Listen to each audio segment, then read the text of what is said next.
दिनै बिराद दुखु गोनां बाथ्रा मानोना देग्लाय 55 बोसोर जाबाय आं बे स्कुलाव खामानि मावगासिनो थादों। दिनै जोबथाय सान। बे जोबथाय सानाव आं बिराद दुखु मोनदों। मा दुखु मोनदों जिहेतु जोंनि स्कुलनि बे अनजलिफोर दङ गावनि गथ' बायदि आं बिसोरखौ बिराद मोजां मोनदोंमोन। बिसोरबो आंखौ बिराद मोजां सानदोंमोन। किन्तु बे दा मा जादों आं एसे गोजानाव थागोन।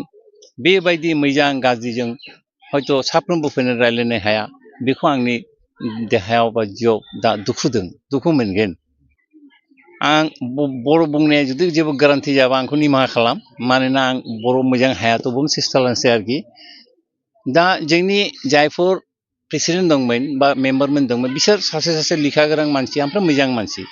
बिसोर साफ्रोमबो आंजों रायज्लायबाय थायो स्कुला बोरै डेभेलप खालामजायो। बिसोर आंखौ राहा लामाखौ देखायो आरोखि। आंबो बिसोरखौ माने बिसोरनि बुंनाय लामाजों आं थाबायनो थादों जाहाथे स्कुलनि फैगौ समाव स्कुला बा बिद्यालया बा फरायसालिया जाहाथे मोजां जायो बेनो सेस्था आखाइ लादों।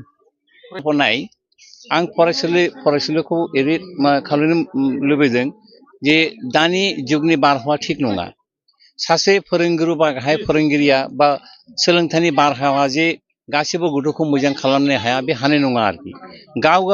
गावनि लामायाव सांग्रां जायाबा बिसोर खिन्थु गावखौ मोजां मानसि बानायनो हाया आरोखि। दा बेखौनो बुंनो लुबैयो आं आरोखि दा फैगौ समाव गथ' गथायफोरा जाहाथे मबाइलखौ बारा बेब'हार दा खालाम।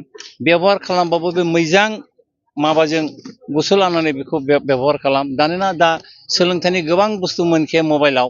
बेखौ ला हयथ' जुदि बेबायदि मोजां बेब'हार जायोबा हयथ' सानसे समाव बे मबाइल लानानै जोबोद मोजां मानसि जानो ओंखारनो हायो आरोखि। बेनिफ्रायबो सुबिदा मोनो आरोखि। दा बिसोरखौ आं खावलायो आरोखि जे जाय उद्देश्य लानानै फरायसालियाव फैबाय थादों जाहाथे बे उद्देश्यआ सफल जायो। मानोना जोंनि बे गामिनि गोबां मानसियानो धोनि हारिनि नङा गरिब हारिनि आबादि मावग्रा दङ। बिसोर बिराद खस्थ' खालामनानै गावनि गथ'फोरखौ जोंनि स्कुलाव फाथायहोदोंमोन आरोखि। दा आंबो बुंनो लुबैदों आरो जा गथ'फोरा गाव बेखौ बुजिनाय मोनो आरोखि।